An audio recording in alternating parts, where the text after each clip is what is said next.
Hi everyone, it's Jenny from Adultish Books, and today I wanted to bring you my favorite reads of 2021. It is a good mix of genres, but it is romance heavy because I read a ton of romance. 72% of my reading last year was romance. And so I have a few to talk about, but I do have other books as well. So I'm going to actually tell you what my favorite book of the entire year was, and it was not romance. It was Between Two Kingdoms by Suleika Jaouad. This is a memoir about her time battling leukemia and her going into remission with it, and then going on a road trip with her dog that's pictured in the cover. Why I love this is it's beautifully written. I'm a sucker for a medical memoir, but there was a lot of reflection about chronic illness and how it affects your life. The Between Two Kingdoms definitely talks about between being ill and being well, how she's between the two, not quite out of the woods yet, but then she's also in remission and basically told to move on with her life. I devoured this in probably like 3 days. It came at the perfect time when I was reading a ton of romance and being burnt out by it. And I highly recommend it, not only if you like memoirs, but if you just enjoy beautiful writing and a really good story. And for my romance readers, there is a relationship in here with a gentleman named Will. If you go on YouTube, you can find out what he looks like. It's one of those things that could keep you going if you're a romance reader. So I highly recommend this. The fiction non-romance that was also a favorite this year was The Collective by Alison Gaylin. This is a psychological thriller about a woman who is grieving the loss of her daughter, who she lost to murder. Alleged murderer is still walking free, and she has a lot of angst and anger about that, and she is the perfect target for a Facebook group that basically transitions you to the dark web when you are vetted, essentially, and then it becomes talks of revenge fantasies and then a huge revenge plot maybe for this book.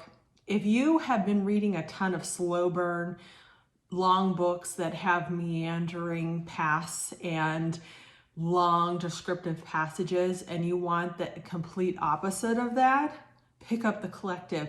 That book moves faster than a bowel movement after coffee, y'all. This book will keep you captivated. It kept me captivated. I could have read 50 more pages about The Collective and how it worked and how it was started and why it works the way it does, which is rare for me to want to read a book that's longer. Most of the time I think a book is too long, but this one I wanted more.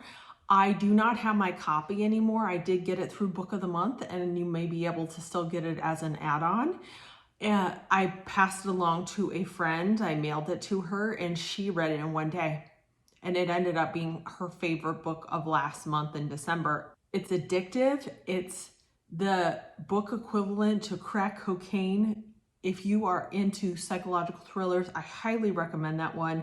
And it was a breath of fresh air again because I was getting burnt out on romance. Still love romance though, and I have 3 to show you.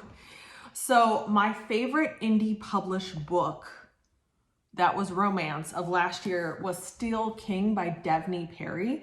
This had a different title and a different cover, and this series was rebranded this year, which I think was a smart move.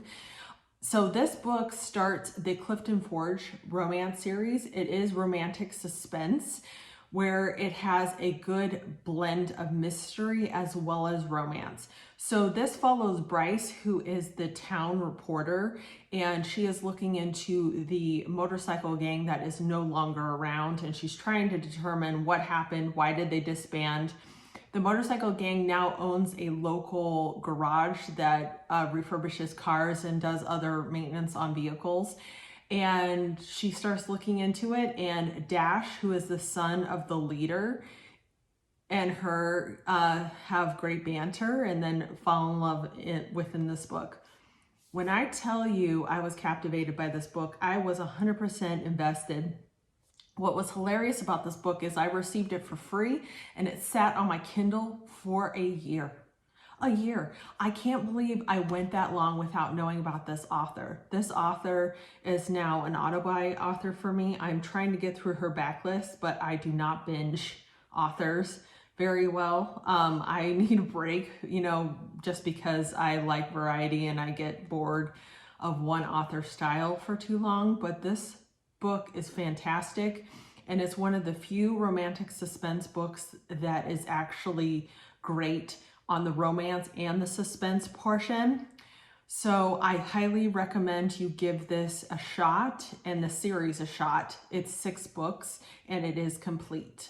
And this is available on all platforms, so it is not available in Kindle Unlimited. My favorite traditionally published romance of the year was The X List by Rachel Lynn Solomon. This is a spin on the fake dating trope because they are hired, the main couple, to do a NPR radio show about being exes and giving advice on relationships when they have actually never dated. So the hero is Korean American, and I appreciated the representation. It is told in first person POV from the heroine's perspective. I just remembered being so engrossed in this book and so excited to pick it up. I actually listened to this on audio, and I do have plans to reread this soon. I loved it so much I bought a physical copy, which I don't buy physical copies of books often, especially if I've read them, because for this one, I definitely want to reread it. I loved the setting. It takes place in Seattle's NPR scene.